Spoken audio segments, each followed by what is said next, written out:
All right, good Sunday, everyone. The 23rd day of February in the year of our Lord, 2025. Just terrible, terrible news to share. The homeless crisis this winter has taken its toll on the homeless in Detroit, Michigan. I'm going to bring you a story here in a moment. And in Flint, Michigan. I talked yesterday on my live stream about the homeless living in an abandoned hotel on Center Road and Court Street behind the Starbucks. There's an old abandoned Motel 6 or something like that, and it had burnt to the ground.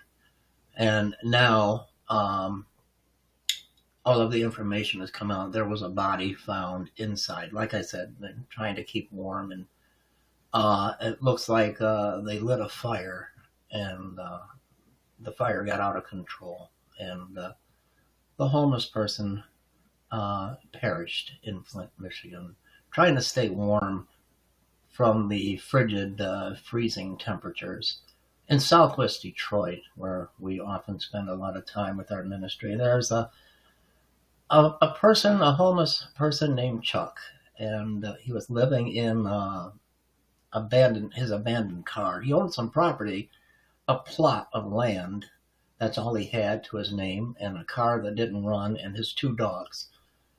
They found him and his dogs frozen to death yesterday. And let me see if I can pull this up and bring you this story.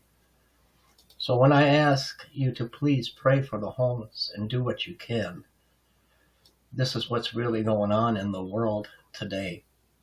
And maybe I don't know how to get out of the way so you can see. How do I get rid of myself? But rest in peace, Chuck. Let me see if I can move this over.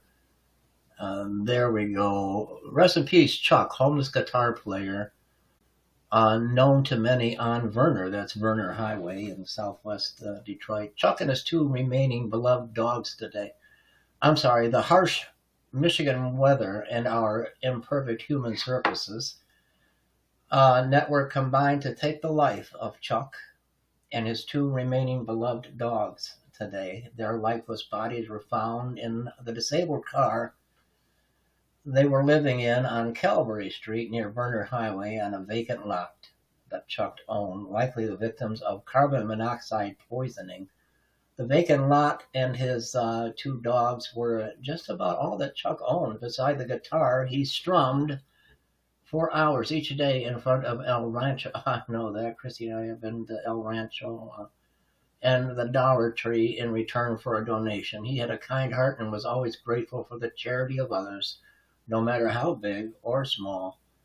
Chuck was hoping to make it through the winter when life wouldn't be so tough on him and the dogs. He loved them so much he couldn't give them up, and he wouldn't go to a shelter which would take him in, but not the dogs. And I see that a lot. That happens a lot.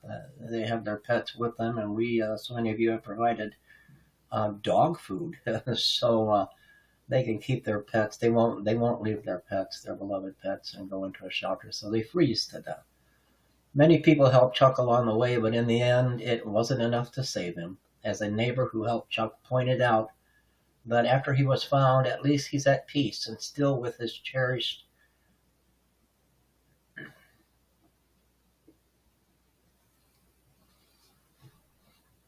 four-legged friends. Chuck, we wish we could have done more. I wish we all could have done more for Chuck. I wished we all could have done more. It's just heartbreaking, and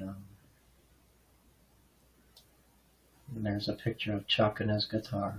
So this is just so sad. It's just heartbreaking and so sad. But we're living in the richest country on earth, and people like Chuck, people like the homeless gentleman in Flint, and trying to keep warm in this bitter cold. And there's more. Two more children froze to death in a car, in Detroit, Michigan, and I guess they're charging the mother that children were sleeping in the car and froze to death.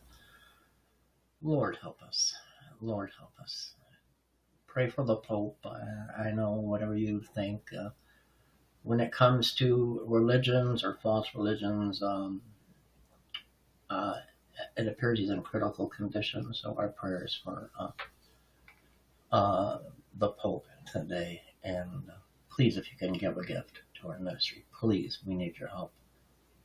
We need your help just so desperately. Thank you all for watching, and God bless you today.